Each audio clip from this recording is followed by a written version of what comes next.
हाय दोस्त, नमस्कार। कैसे हैं आप लोग? उम्मीद करते हैं कि अच्छा होंगे दोस्तों। तो देखिए, हमारे सरकारी एग्जाम पॉइंट यूट्यूब चैनल पर जैसे कि आप लोग जानते हैं कि प्रीवियस ईयर्स के सभी मैथ, रीजनिंग और जीके क्वेश्चन और किसी परीक्षा से रिलेटेड हम अपलोड करते रहते हैं। तो ये आज का है टॉपिक दिल्ली पुलिस का मैथ का। जी हाँ दोस्तों, अगर आपको सिलेक्शन पाना है तो प्रीवियस ईयर्स का क्वेश्चन पर ज़रूर एक नज़र डालना होगा कि इसी तरह के क्वेश्चन पूछते हैं। तो हमारे चैनल को सब्सक्राइब कर लीजिएगा और बेल आइकन को दबा लीजिएगा। तो आइए देखते हैं आज का वीडियो कि मैथ में कैसा क्वेश्चन पूछा गया था पिछले साल में।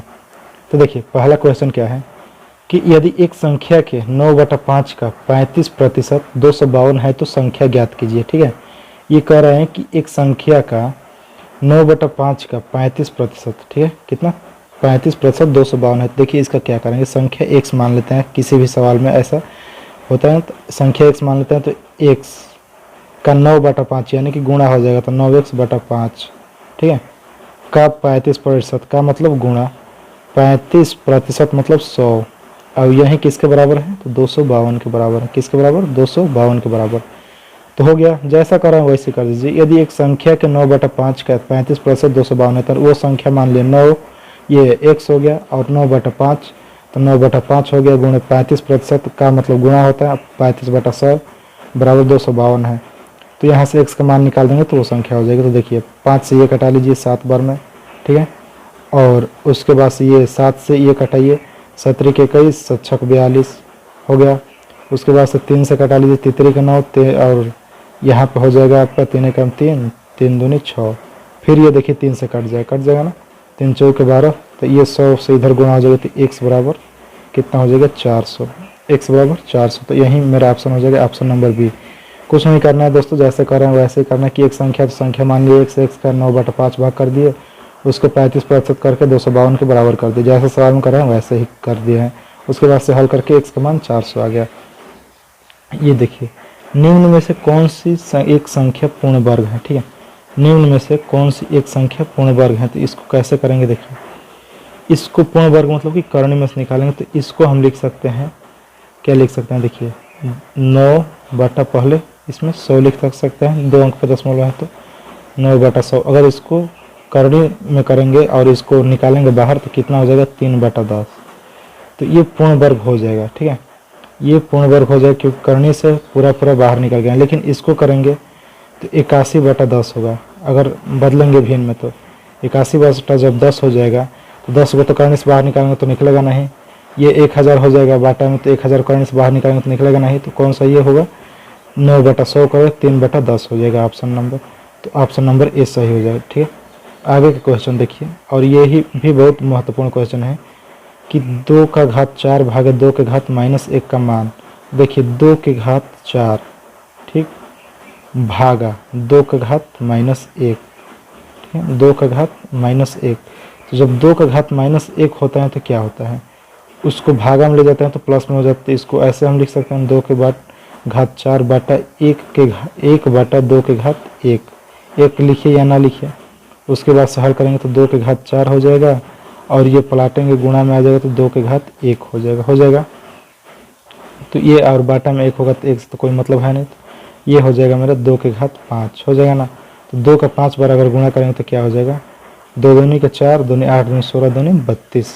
तो ये ऑप्शन नंबर सी हो जाएगा, 32 हो जाएगा इसका, ठीक है। ये दिल्ली पुलिस में ऐसा भी क्वेश्चन बार बार पूछता है, ठीक है।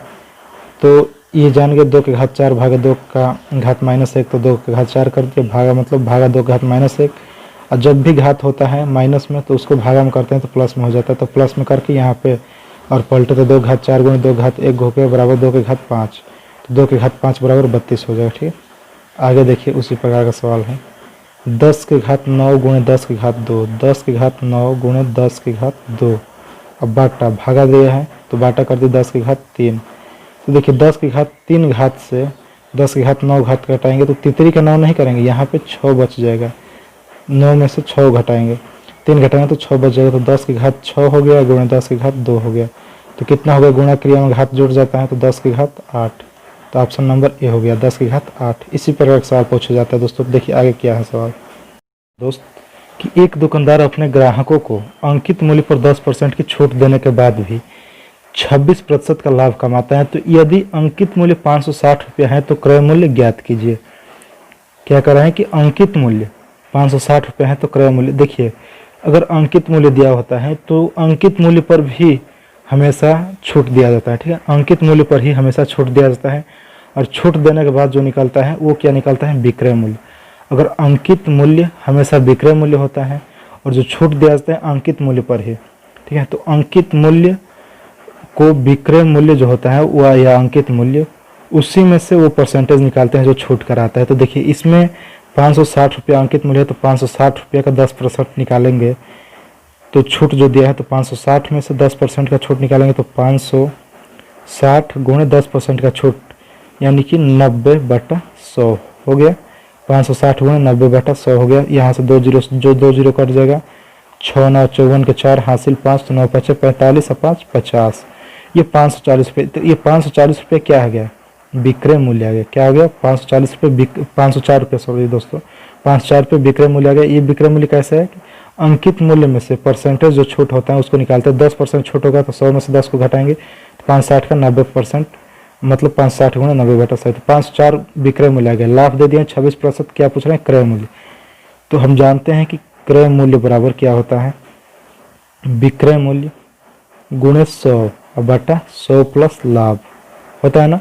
तो 126 से सीधे 4 बार में कटा देंगे इसको, ठीक है, 126 से 4 बार में कटाएंगे तो 504 हो जाएगा। 126 का 4 बार गुणा करेंगे तो 504 हो जाएगा। तो ये 4 बार में कट गया और गुणे 100 तो 4 गुणे 100 बराबर 400। तो ये मेरा हो गया क्रय मूल्य, ठीक है, समझ गए होंगे। तो अब आगे क्वेश्चन देखते हैं, देखिए, और ये मोस्ट इंपॉर्टेंट क्वेश्चन है दोस्तों। पहली 40 प्राकृतिक संख्या का मध्य है, मतलब कि पहली जो 40 1 से लेकर के 40 तक जो प्राकृतिक संख्या है इसके मध्य में कौन सा अंक पड़ेगा।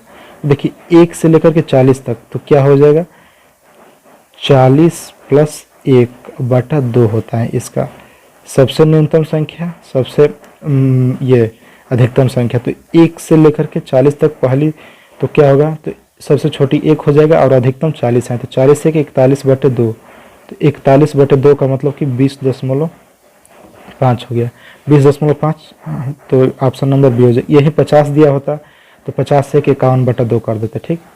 आगे क्वेश्चन देखिए, देखिए दोस्तों, यदि 15 व्यक्ति एक काम को 30 दिनों में कर सकते हैं तो दोगुनी क्षमता वाले 30 व्यक्ति उसी काम को कितने दिनों में कर सकते हैं। तो देखिए 15 व्यक्ति, M1 यानी कि मैन और D1 यानी कि दिन, डे, ठीक। तो 15 व्यक्ति 30 दिन में, M1 गुणे D1, और सेम उसी काम को, जो कामों को यह कर रहे हैं उसी काम को दूसरे भी कर रहे हैं, लेकिन दोगुना क्षमता है। दुगना क्षमता का मतलब कि इसमें जो पहले वाला में 1 आदमी है तो दूसरे वाला में, पहले वाला में 2 आदमी तो दूसरे वाला में 1 आदमी, जो दूसरा वाला बरियार है, पहले वाला 2 आदमी का तुलना करेगा, दूसरा वाला 1 ही, ठीक है।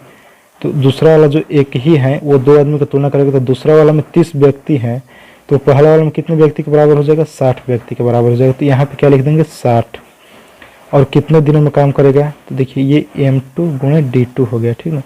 तो D2 x मान लेंगे, तो यहाँ से कटा देंगे 30 दूनी 60 और 15, तो ये 15 दूनी 30 हो गया। तो x बराबर क्या हो जाएगा हमारा, क्या हो जाएगा ये हमारा, देखिए ऐसे कर देते हैं, अगर नहीं समझ में आता तो 15 गुणे 30, इधर गुणा में है तो इधर आ जाएगा तो भागा में हो जाएगा, ठीक। तो यहाँ से देखिए 30 दूनी 60, ठीक। ये 2 से 15 में फिर भाग देंगे तो 7.5 हो जाएगा।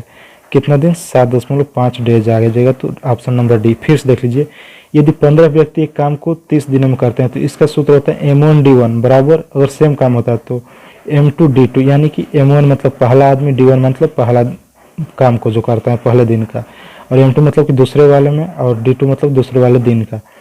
तो 15 आदमी 30 दिन, तो 15 गुणे 30 कर दिए। लेकिन यहाँ पे दिया है कि दोगुना क्षमता वाले 30 व्यक्ति, यहीं पे समझना है।